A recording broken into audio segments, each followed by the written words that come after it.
මේ වීඩියෝ එක පොඩ්ඩක් කරන්න හිතුවේ මේ රිවර්ස් කැම් එක මේ Android player එකට සම්බන්ධ කරන විදිය ගැන පොඩ්ඩක් කියන්න.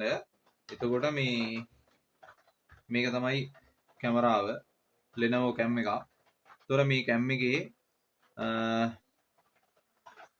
මේක තමයි වයර් එක. එතකොට මේකේ තියෙනවා මෙහෙම ජැක් දෙකක්. මේ ජැක් දෙකෙන් මේ රතු පාට ජැක් එක තමයි මේ පවර් ඉන්පුට් එක. ඊට පස්සේ මේ කහ පාට ජැක් එක තමයි වීඩියෝ අවුට්පුට් එක. එතකොට මේ පවර් ඉන්පුට් එකට හයි කරන අනිත් ජැක් එක තමයි මේක.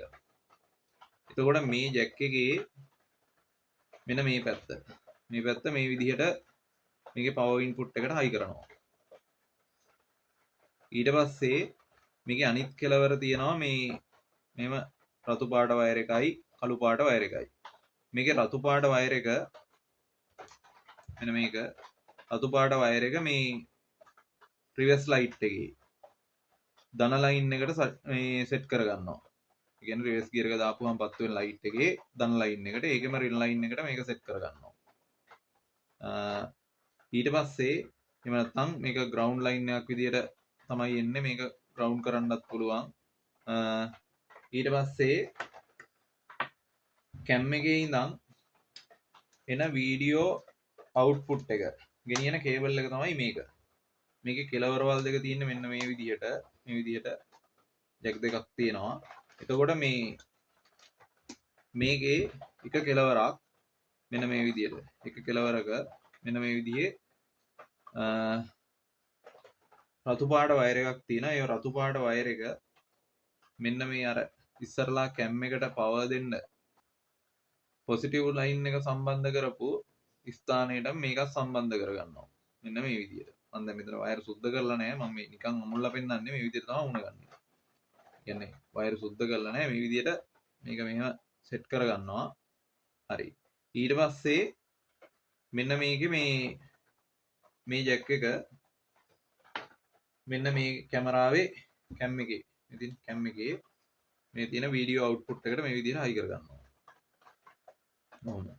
ඊට පස්සේ මේක වීඩියෝ අවුට්පුට් එකට මේ විදිහට හයි කරගත්තට පස්සේ ඊළඟට මේ කේබල් එකේ අනිත් කෙලවර තියෙනවා මේ විදිහ ජැක් එකක්.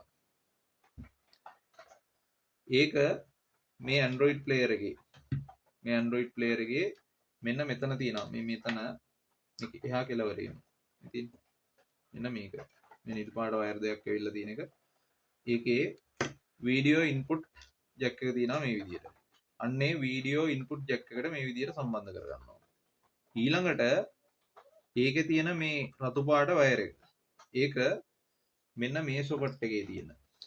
මෙන්න මේකේ තියෙන මෙන්න මේකට බැක් කියලා දාලා තියෙනවා. අන්න ඒකට සම්බන්ධ කරගන්නවා මේ විදිහට. හරිද? එතකොට රිවර්ස් ගියර් එක දැම්මට පස්සේ කැමරා එක ඔන් වෙලා මේ ඩිස්ප්ලේ එකට සිග්නල් එක එනවා. එතකොට මේ බෑග්ග්‍රවුන්ඩ් එක බලා ගන්න පුළුවන්. ඒ කියන්නේ මේ ඩයග්‍රෑම් එකේ මේ වයර් එක නම් කරලා තියෙන්නේ ඒ කියන්නේ ප්ලේයර් එකට අදාළ ඩයග්‍රෑම් එකක් තියෙනවා. ඉතින් ඒ ඩයග්‍රෑම් එකේ මේ වයර් එක නම් කරලා තියෙන්නේ මේ තියෙන රිවර්සින් කන්ට්‍රෝල් වයර් කියලා. රිවර්සින් කන්ට්‍රෝල් එක කියලා තමයි නම් කරලා තියෙන්නේ. ඉතින් ඒක බලන්නත් පුළුවන්. එහෙම නැත්නම් මේ විදිහට තමයි වයර් ටික සෙට් කරගන්නේ.